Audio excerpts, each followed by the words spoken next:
In today's video, we are going to be talking about the local birds. In fact, I'll be giving you everything that you need to know about the local birds, or the indigenous birds as some people call them.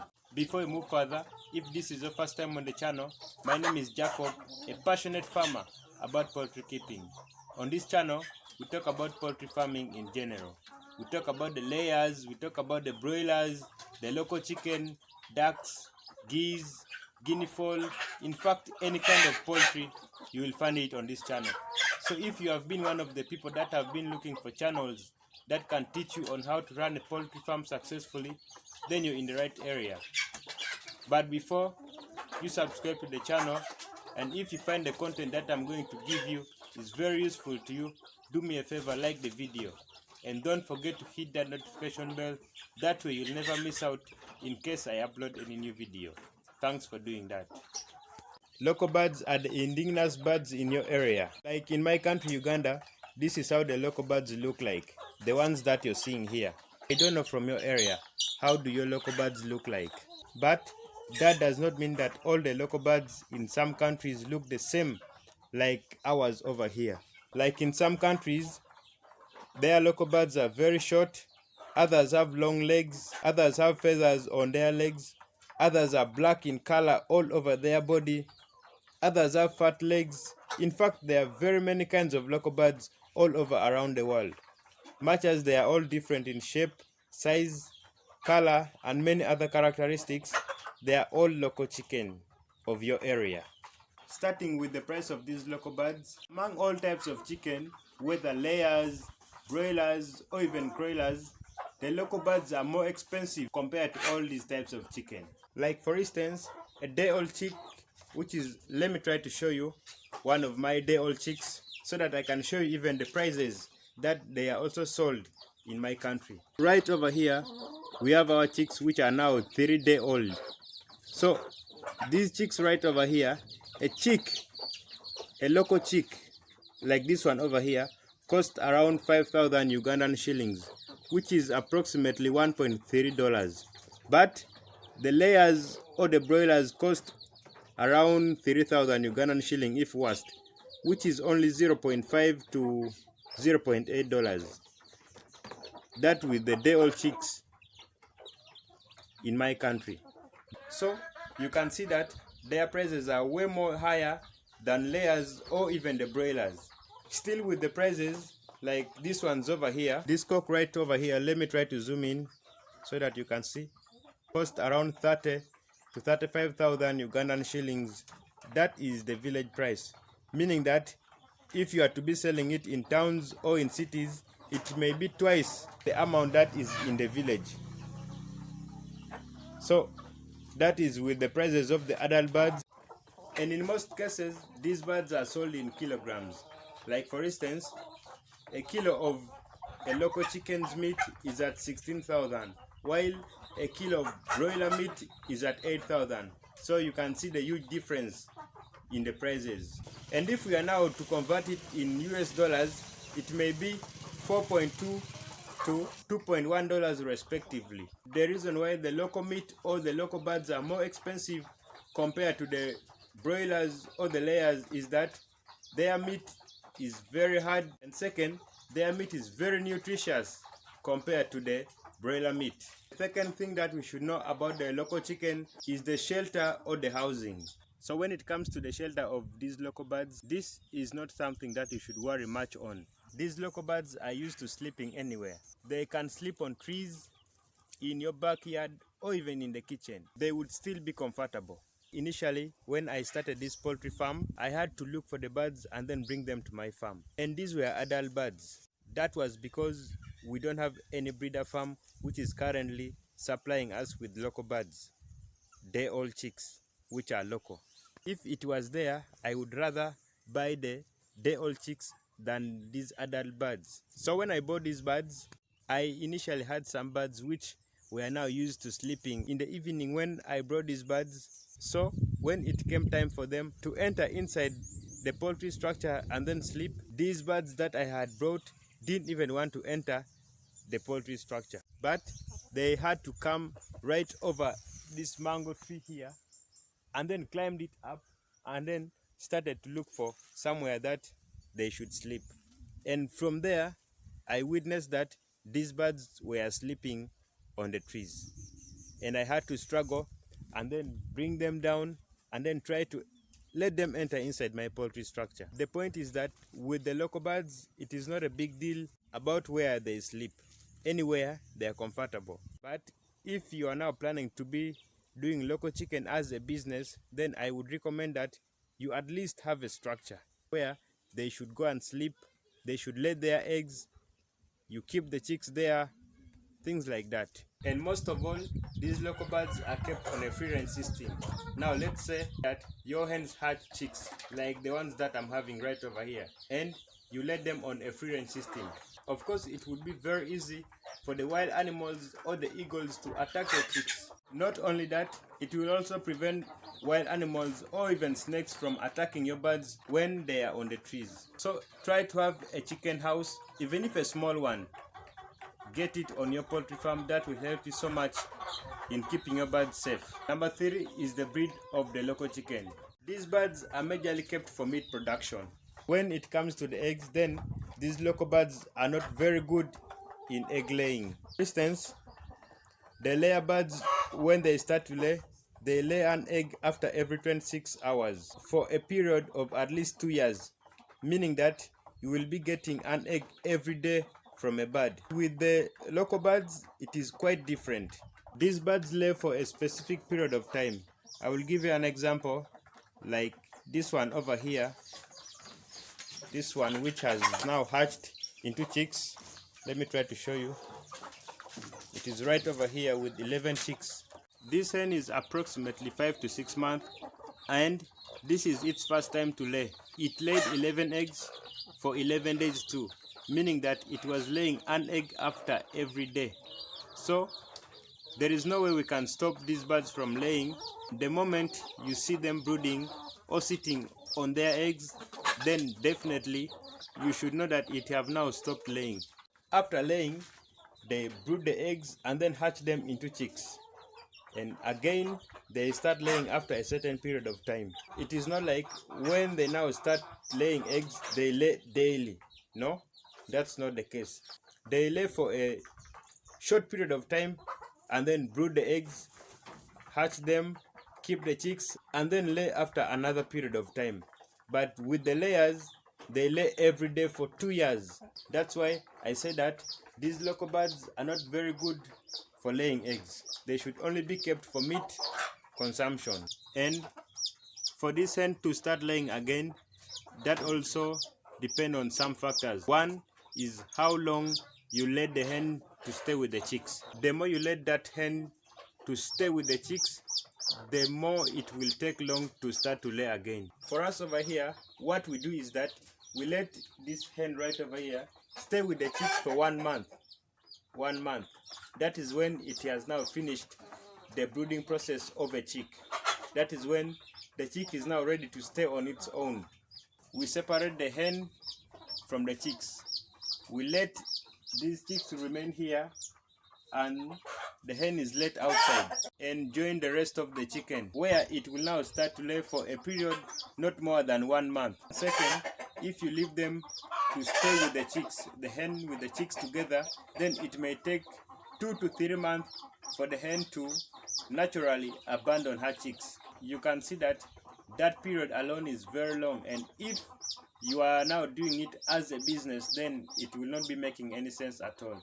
And then thirdly is that if you don't want your hens to do the brooding themselves, then you can take your eggs to an incubator, whereby you must also be ready to incur costs like brooding the chicks right from day one up to a point where they can now stay on their own. In fact, all these brooding requirements, you must get them. That is when you incubate your eggs. If you are now to incubate your eggs, even if you bring these chicks on your poultry farm, these hens will not keep these chicks. This is because they didn't brood them, much as the eggs will be from them. After these hens lay the eggs, there is nothing that they can brood. Of course, the eggs will be now in the incubator. So they will only stay for a short period of time and then start laying again. With that one, you can get more chicks after every few months.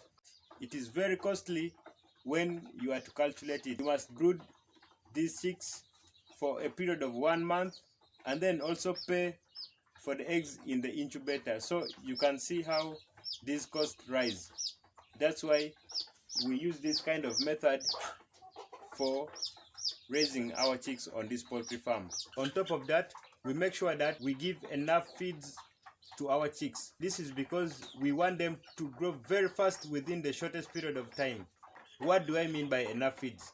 We give them feeds that are more of proteins. As we all know, proteins help in building their body and making them grow very fast and then get their feathers on within the shortest period of time. On the other hand, when it comes to the meat, these local birds grow depending on the type of feeds that you give to them. Let's say that when you're feeding your birds 100% on the commercial feeds, then you can keep them for a maximum of 4 months to be ready for sale as meat. And if you are now doing it on a free range system without supplementing them with commercial feeds, that is when they look for the feeds themselves. Then you can keep these birds for up to 6 to 7 months. This is because they will be hardly looking for the feeds that they should eat. These feeds will not be meeting all the required nutrients that are needed in a poultry feed, thus making them grow very, very slow. And lastly, when you are to keep them on a 50% commercial feeds and then 50% you let them roam and then look for the feeds, then you can keep them for a maximum of 4 to 5 months for them to be ready for sale as meat. And when you are to compare these local birds with the broilers, you will find that the broilers take a maximum of 2 months to be sold as meat, whereas this one takes 4 months. This is because the breeds of these two birds are all different, and the rate at which all these birds convert their feeds is very different. In fact, the broilers have high feed conversion rate compared to the local chicken. Like for instance, this one over here, this cock right over here, is 7 months old. The reason why these broiler birds grow very fast is that these birds are specifically made for meat production. So you can witness from their meat. Their meat is not as much as delicious as that of the local chicken. So guys, if you're having enough space, then you can keep your birds, the local birds, on a free range system.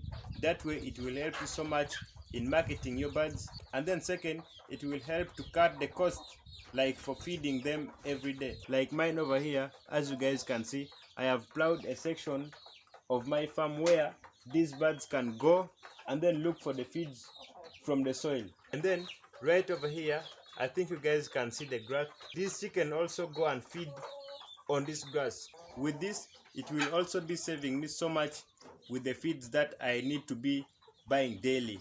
The next thing is the brooding in the local chicken. Brooding in local birds depend on some factors. Like for instance, how are you raising your birds? Are you keeping them on a free range system? Do you give them commercial feeds, or you let them look for their feeds themselves? When you immediately put your birds on a free range system after hatching them, then it will take them a little bit more of time for them to put on their feathers and then do away with the brooding process. But when you isolate them the way I have isolated mine and then give them enough feeds that are rich in protein, then your chicks will grow very fast within the shortest period of time, and then they'll put on their feathers very quickly.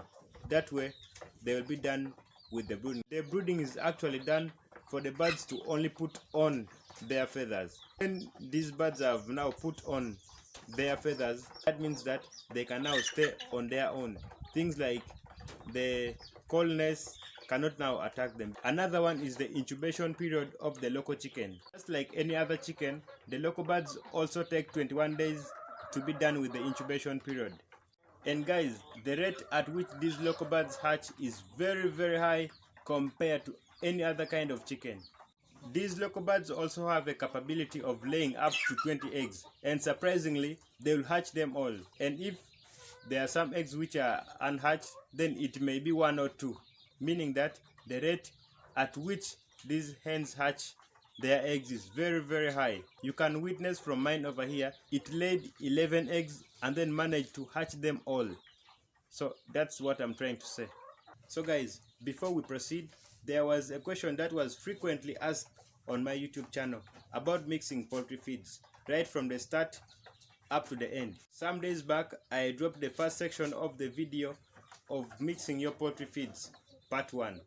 And I am soon to drop the second video on finishing on how you can mix your poultry feeds. In the first video, you will find that we have talked much on the nutrients and then ingredients that are used in mixing the poultry feeds, and then the benefits of the nutrients, like for instance the benefits of giving your birds protein, the benefits of giving your birds vitamin. In fact, we have talked about all the benefits of the feed nutrients that are in the poultry feeds. So if you would like to know more about mixing your poultry feeds, then go and watch this video while you will be waiting with the second part of the video, which is very helpful.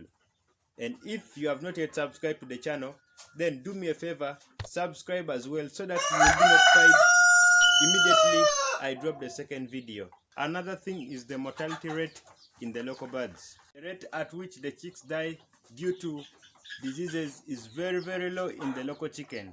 That is without even vaccinating them. Like for instance, mine over here, I don't vaccinate the chicks against any kind of diseases, but you will find that I will have none of them dying to any kind of disease. These local birds are not like the broilers or even the layers, which are very weak when it comes to diseases. The only thing that kills these birds at a young stage is snakes or rats, which are all avoidable.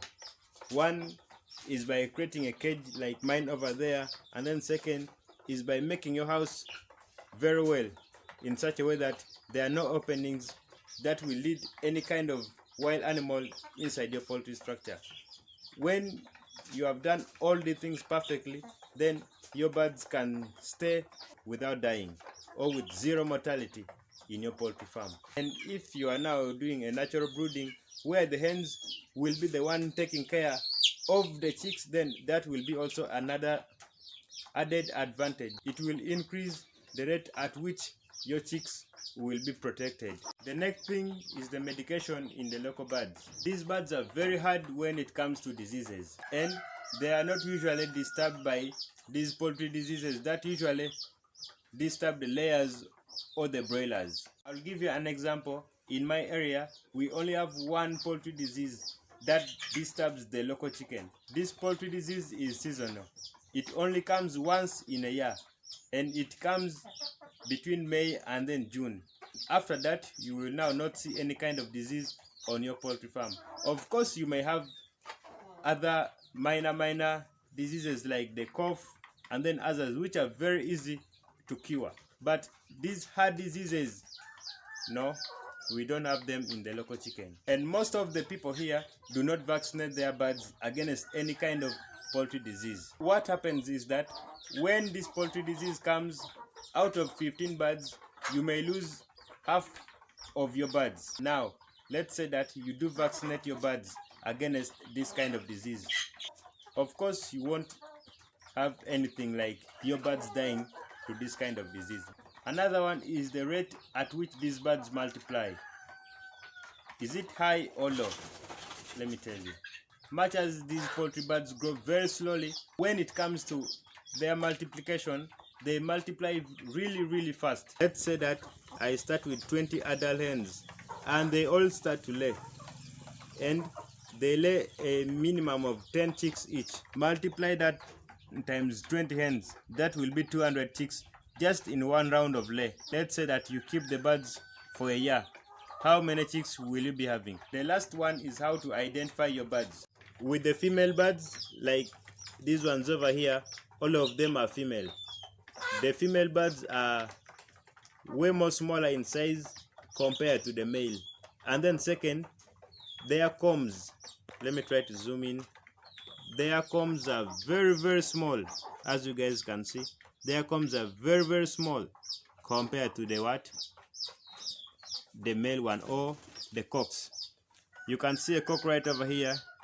It is big in size, and then its comb is also big. So that is how you can identify whether this one is a hen or a cock. My advice to you is that if you want to start keeping birds for your first time, you start with the local chicken. After you understanding how you can keep these birds, then you can shift to the layers or the broilers.